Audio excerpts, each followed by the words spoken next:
네, 여러분 안녕하십니까. 자, 오늘부터 이제 사사기 시리즈로 들어가도록 하겠습니다.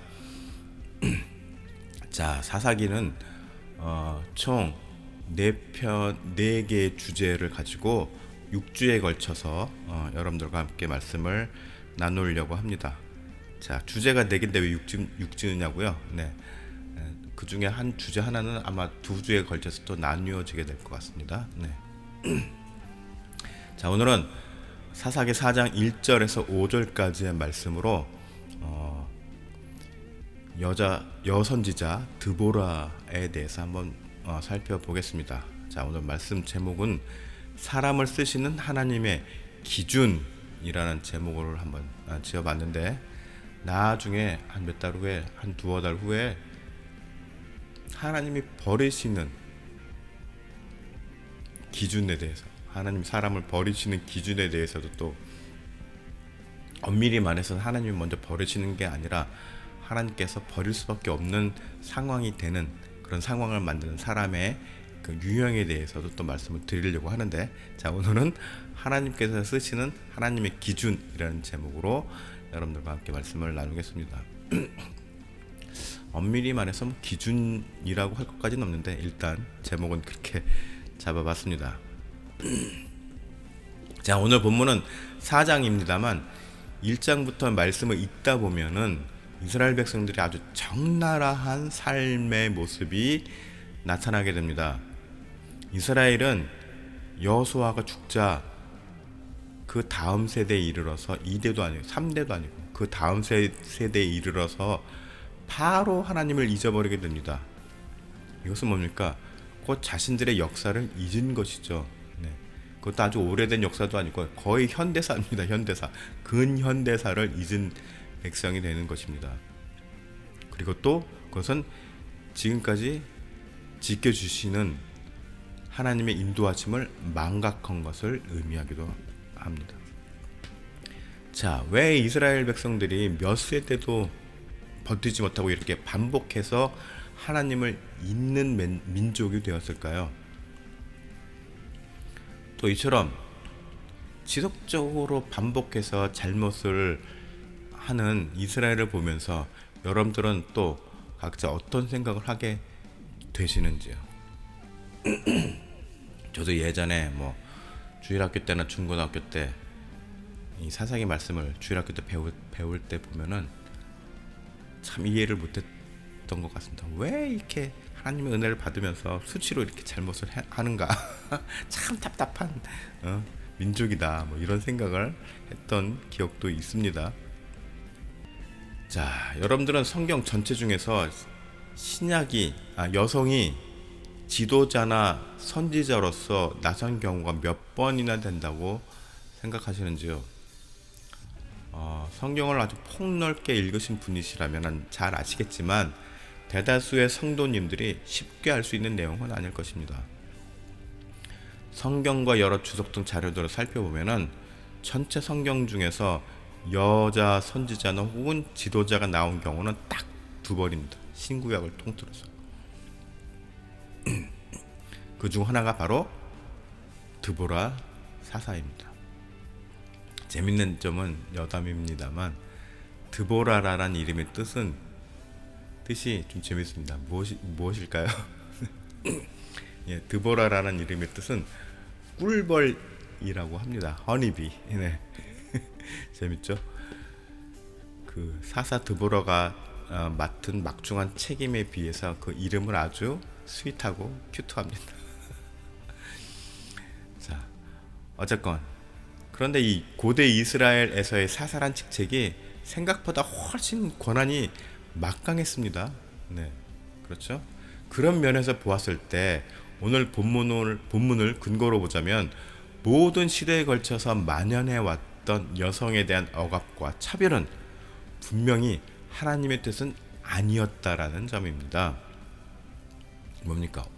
그것은 순전히 당시를 지배하던 매 시대마다 남성들의 욕심과 권력욕이 불러온 부당한 결과였다는 말입니다. 우리가 창세기 1장에 아담과 하와를 하나님께서 창조하실 때 보더라도 동등하게 창조하셨습니다. 네. 물론 하와가 저지른 죄의 결과이기도 합니다. 사실은. 네. 자, 오늘 본문의 1절에 보면은 에봇이 죽으니 이스라엘 자손이 또 여호와의 목전에 악을 행하매. 자, 에봇은 베냐민 지파 출신의 사사였습니다. 그런 또 왼손잡이로도 유명했는데 굳이 뭐 에봇뿐만 아니라 이 베냐민 지파의 유독 왼손잡이가 많았다고 합니다. 뭐 그게 중요한 건 아니고 정말 더 중요한 점은 이스라엘의 사사가 백성들을 관리할 때는 백성들이 아주 잘 하나님의 그 인도하심에 의해서 순종하면서 잘 지내다가 이 사사만 죽고 나면 그새 백성들이 하나님을 떠나서 악하게 살게 된다는 점입니다. 또 그 결과로 인해서 하나님의 책망을 받아서 반드시 뭐 전쟁이 일어나거나 여러 가지 뭐 어려움이 닥치게 되는 그러한 불행한 역사가 아주 반복해서 일어났다는 것입니다. 그런데 여기서 이스라엘 백성들이 겪었다는 어려움이라는 것에 좀 특별한 의미가 있습니다. 3절 말씀을 보면은 야빈왕은 철병거 900대가 있어 20년 동안 이스라엘 자손을 심히 학대했으므로 이스라엘 자손이 여호와께 부르짖었더라.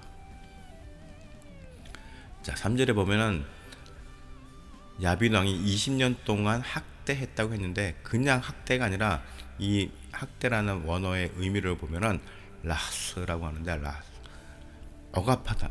분명 억압하다라는 의미가 있고 또 독특하게 착즙하다라는 또 뜻이 있습니다. 뭡니까? 마치 포도를 틀에 넣어서 그 즙을 쫙 짜내듯이 그렇게 착취를 했다란 말입니다. 학대를 했다란 말입니다. 그러니 그 고통이 얼마나 심했겠습니까? 그리고 또 이 정도 고통은 당해야 하나님을 찾는다고 하니 사람이 악해지는 것에도 아주 독한 면이 있는 것 같기도 합니다. 뭡니까? 웬만해서는 하나님 앞에 굴복을 하지 않는다는 그런 의미가 되기도 하니까요. 참 독합니다. 그렇죠? 사람이 독한 면도 있어요. 네. 자, 4절에 보면 그때 라피돗의 아내 여선지자 드보라가 이스라엘의 사사가 되었는데 사사 시대 총 몇 명의 사사가 있었냐면 12명이 있었습니다. 가만 보면 하나님도 아주 즐겨 쓰시는 숫자들이 있는 것 같아요. 네. 40년 12명. 예수님의 제자도 12명이었죠. 네. 그리고 사사 시대 총 12명의 사사가 있었습니다. 그리고 하나님의 숫자 완전수 7. 네. 아주 하나님께서 또 즐겨 또 의미를 부여해서 쓰신 숫자들이 있습니다. 자, 12명의 사사가 있었는데 그 중에 드보라가 유일한 여성 사사였습니다. 자, 이 사사란 직책이 뭡니까? 단순히 재판장의 역할만 하는 것이 아니라 백성을 다스리는 정치적인 지도자이기도 했고 또 사법부의 장, 때로는 재판장의 그러니까 지도자면서 이제 재판장의 역할도 했고 때로는 또 하나님께 제사를 또 주관하는 제사장의 역할도 했습니다. 그러니 어쩌면 왕보다도 더 책임이 막중한 자리였다는 것을 우리가 알 수 있겠죠. 그런데 드보라는 여기에 하나님의 말씀을 전하는 선지자의 임무까지 맡은 사람이었으니 그녀에게 모든 하나님의 사역이 집중되었다는 말입니다. 자, 그러면 하나님은 드보라가 여자였지만 특별한 그의 믿음이나 능력을 보고 선택하신 걸까요? 네, 그런데 그것은 또 아니라는 것입니다. 하나님은 누군가를 쓰실 때 어떤 자격 요건이나 조건을 따지면서 쓰지 않으십니다. 그 사람의 출신 배경이나 출신 성분, 뭐 지능이 어떤지 성격이 어떤지 뭐 이런 거 보지 않으신다는 얘기입니다. 또 심지어는 그 사람이 준비가 되어 있는지 여부도 상관이 없으십니다. 하나님께서 부르시면은 그냥 따라야 합니다. 또 일단 세움을 받으면은 감당할 수 있도록 여러 환경을 조성해 주시는데 그것이 바로 하나님의 주권적인 선택이라는 것입니다.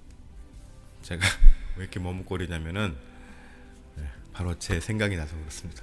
계속 자주 말씀드리지만은 저는 제가 목사가 될 의사가 또 없었고 원한 적도 없었고 계획도 없었고 또 자격도 없었고 그런데 하나님께서 오래전부터 저를 부르셨고 분위기를 조성해 왔었고 저를 결정적으로는 딱 세우시려고 할 때 제가 끊임없이 완강하게 거부했고 저항했으나 결국은 제가 무릎을 꿇을 수밖에 없는 환경으로 저를 이끄셨습니다. 하나님의 주권적인 선택이었다는 것입니다. 그래서 제가 좀 이렇게 있는 것입니다. 자, 말씀을 좀 정리를 해볼게요. 우리가 사는 세상은 사람들 개개인의 능력을 중요시하게 봅니다. 그렇죠? 또 요즘은 또 하나 더해서 그 사람이 사람들과의 어떤 관계가 좋은지 그런 관계성도 보는 시대가 되기도 한 것 같습니다. 자, 어떤 결과를 도출해야 하는 조직 사회의 특성상 그 사람의 능력에 비중을 많이 두는 것은 뭐 어쩔 수 없는 사실이기도 합니다. 같은 값이면 능력이 뛰어난 사람을 뽑는 게 인지상정이겠지요. 그리고 그 능력에 따라서 그 사람에 대한 대우가 달라지기도 합니다. 뭐 그거 가지고 뭘 할 생각은 없습니다. 그런데 중요한 것은 하나님은 우리들 각자의 능력은 생각하지 않았습니다. 뭐 A라는 친구가 능력이 뛰어나고 B라는 친구가 좀 모자라고 C라는 친구가 뭐 좀 지능이 좀 높고 D라는 친구가 좀 어눌하고 그래도 그런 것은 하나님께서 들어 쓰시는 선택의 요건이 들어가지 않는다는 것입니다. 그럼 뭐가 하나님의 요건일까요? 하나님께서 보시는 가장 중요한 점은 바로 우리들의 마음입니다. 마음. 비록 내가 나약해서 이런 모양 저런 모양으로 휘어질지언정 하나님을 향한 마음이 일관되고 두 마음을 품지 않을 사람, 하나님은 그런 사람을 찾고 계시는 것입니다. 자, 야고보서 4장 8절을 보겠습니다. 야고보서 4장 8절 하나님을 가까이 하라. 그리하면 너희를 가까이 하시리라. 죄인들아 손을 깨끗이 하라. 두 마음을 품은 자들아 마음을 성결하게 하라.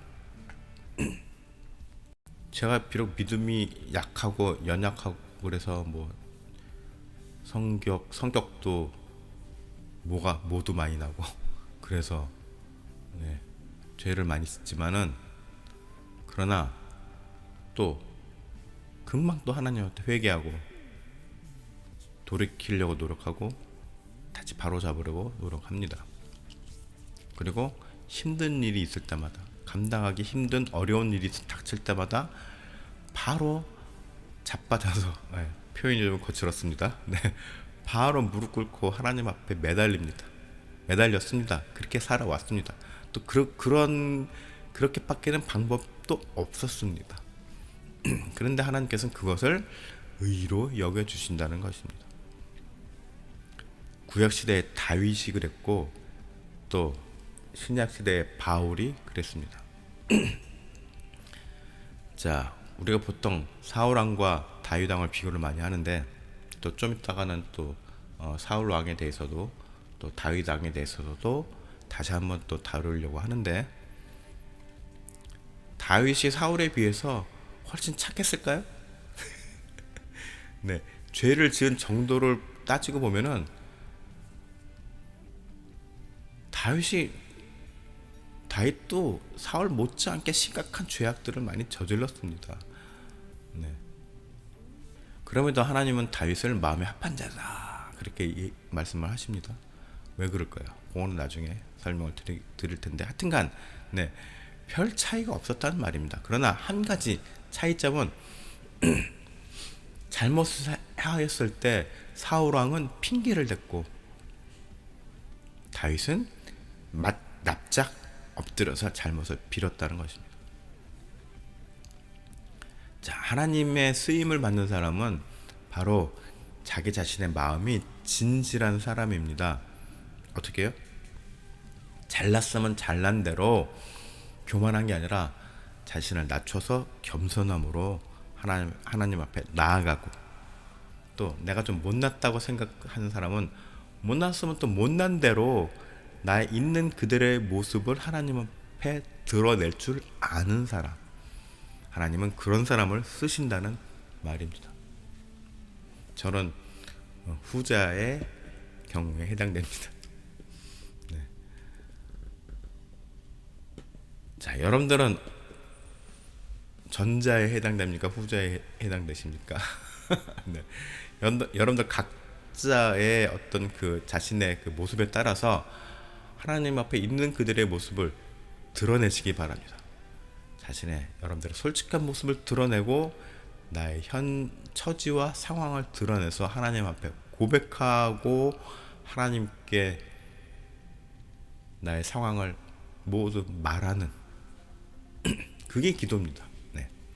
하나님은 그런 사람을 주목하시고 그런 사람들을 하나님께서 쓰신다는 이야기입니다. 자, 여러분들 모두 하나님 앞에 나의 참모습을 드러내며 하나님과의 깊은 교감으로 인생을 주님과 함께 이루어가는 성도들이 되시기를 축복합니다.